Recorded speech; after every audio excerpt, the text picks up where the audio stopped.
This Shit podcast. You could have been anywhere in the world, but you're here with us. My name is Seneca The Movie Professor.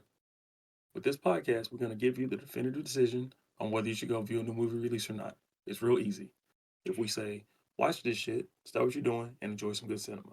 If we say, don't watch this shit, avoid it as you would accepting concessions from a kid that just played in their hair for 2 minutes.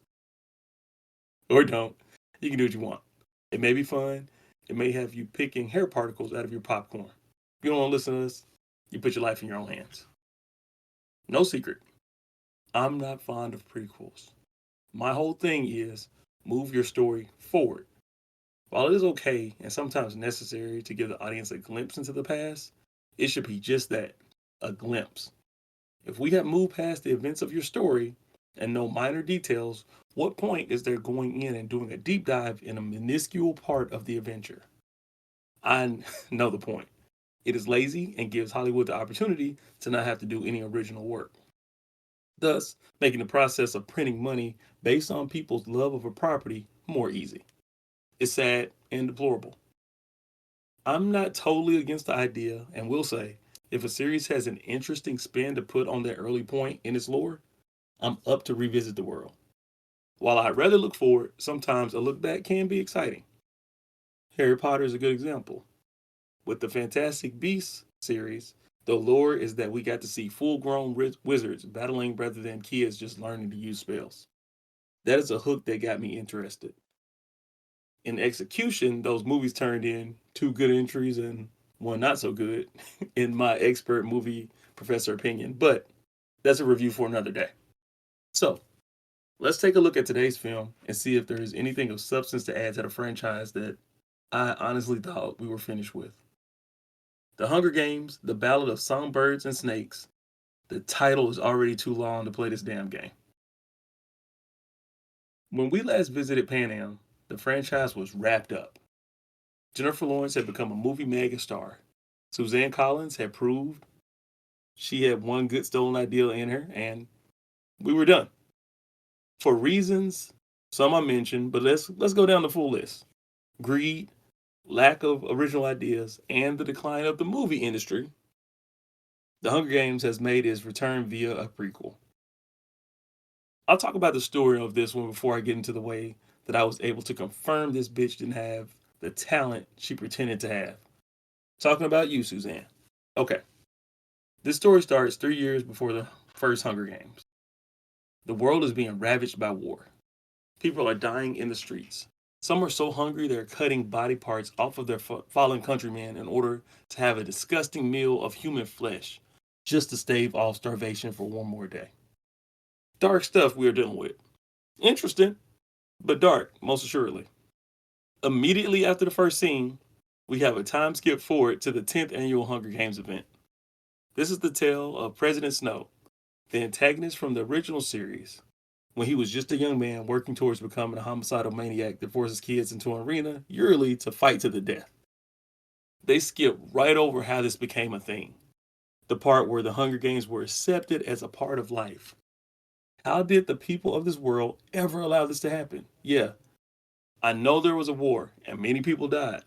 The other districts that were put into subjugation, they must now deliver 2 children per year to fight in a battle where only one of the 24 participants is allowed to emerge alive.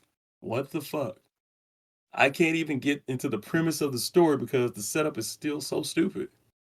I personally believe that just like the Purge movies, these lazy ass writers skip past the initial event in order not to have to deal with how there is a way an entire society would fall on this as the answer to avoiding further conflict. I gotta move on, but believe me, I don't want to. Snow comes from a family that experienced the war firsthand, and his father is the one that created the games. Now he must come up with a way to revolutionize the proceedings in order to not only keep them going, but also give his family the money and prestige they lost when they lost their patriarch through mysterious circumstances, while coming up with a new way to endear the participants to the audience by humanizing them. He begins to become enamored with the tribute that he is mentoring. This is a tale of love that is too dangerous to exist, but maybe the only thing that keeps them alive. All the way through, the fallout of what becomes of this pairing. If you think I just gave too much story for one movie, then yeah, you would be correct. This bloated ass movie takes two full narratives and smushes them together. This film could have easily been cut in half and been two full length feature films. Even if it cut 45 minutes and made it one film, preferably from the second half, it would have been better than what we were presented with. I was telling young Sam about this, and he said movies should implement a discount for people that only want to see half of a movie. I'm in total agreement with that. It's a fucking prequel. We already know how the story plays out. They want us to watch it. Okay, cool. Well, we should be able to pick the part we want to see and then leave the theater when that part is over. Let me break down this review just like this dumbass movie did. The Hunger Games side and the love story revolution side. The structure is just like that of the previous four films. The original two films, the first two, focus on the most interesting aspect of this tale, being the death games, and the later two parts, the ones that were less than stellar, they focused on the love story and revolution. I mean, exactly mirrored what this prequel does. Which brings me to my next point. I alluded to it earlier, but Collins is not a talented writer. It is possible that she wrote this book as bloated as the movie is. I don't know because I'm not reading it. And I'm not usually one for splitting a book unless it's interesting enough to do so. But this one should have been. I won't get into the fact that she straight up stole the premise of the much better Battle Royale, which she did, but the fact that she couldn't write anything interesting on the other side of it, that's what marks her as a subpar writer from my standpoint. So, the Hunger Games part will always be the big draw. Watching people, especially children, be forced to fight for their lives speaks to us on a human level. It puts us in the mindset of how would I negotiate this situation if it were to happen to me? That's where the biggest dramatic moments come from. Sometimes showing a character mercy can put the protagonist in peril. Tom Blythe plays President Snow before he's President Snow. This young actor hasn't been in any major roles, so while not a debut, this will be our first time seeing his acting ability. He plays opposite Rachel Zegler as Lucy Gray Bart, a character that is newly introduced for this franchise. She has already been in some big franchises herself, and from what I've seen, is a standard level performer. You may know her from the West Side Story remake or the second Shazam movie. Snow is her mentor in the first ever game that uses this feature. In the first half of the film, they do a believable job of selling the fact that they are forcing a romance in order to both survive the ordeals that threaten their lives. It is a good dynamic because of the undertone of how much of this is true and how much of this are they pretending just to get the advantage to win. In the second half, they are forced into a full-on relationship that makes absolutely no sense. With a payoff, that's even worse. The conflict of the second half of the film sees them attempting to leave the entire world behind and run off together into the woods, away from the influence of society. While that desire makes sense, the execution is painful. They get caught up in a rebellion and have to kill and cover up actions taken by citizens, lest they be hung. The convoluted way that the conflict is incited left me mentally tired. Also, added to it, I had just watched a more compelling story with these two play out a mere 30 minutes before. The worst part is, we all know this romance is doomed. In the original Hunger Games, President Snow does not mention her, and we don't see her, so a few things could have happened. Either she died long before the events of the film, disappeared without a trace, or the one I'm going with wasn't thought up at the time the original series was created and is a late addition in order to just muddy up the damn story. The only other two actors of note were Viola Davis and Peter Dinklage. Viola played a mad scientist that was tasked with creating crazy creatures and devices for the games. She is an early mentor to Snow, and she gets to have fun and play completely crazy. You can tell she's happy to play a character different than any she has ever played before. The problem, she has a strong presence in the first half, the good half, but once the games are done, she is moved way to the background in order to focus on that failed love story. Another reason I think the second half failed to it moved his best performer out of the film. Peter Dinklage is underutilized as a professor of the Hunger Games school.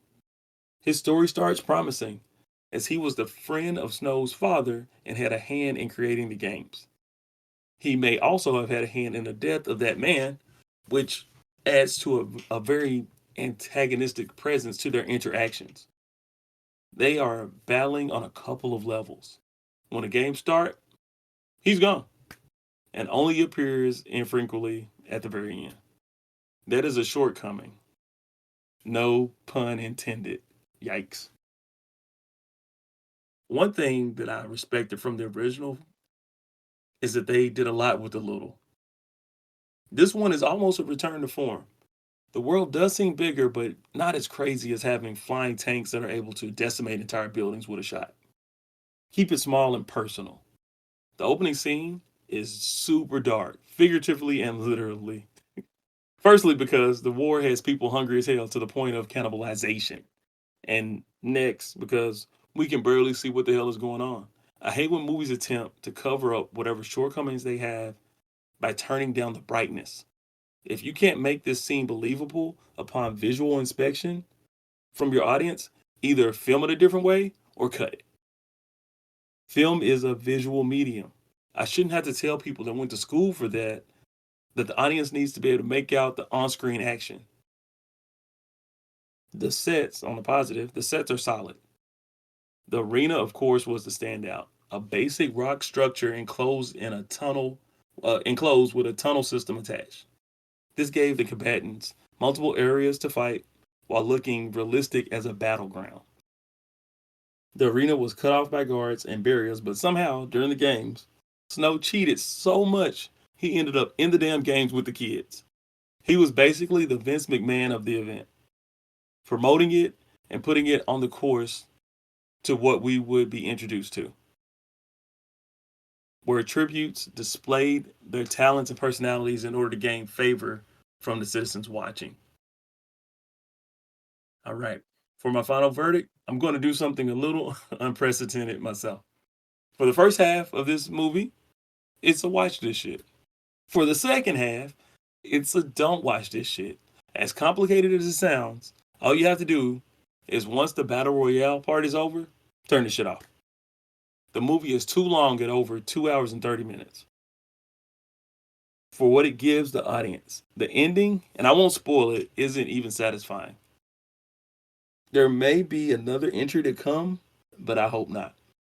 I think this franchise should have been left dormant or let the people that really care about it just read the books.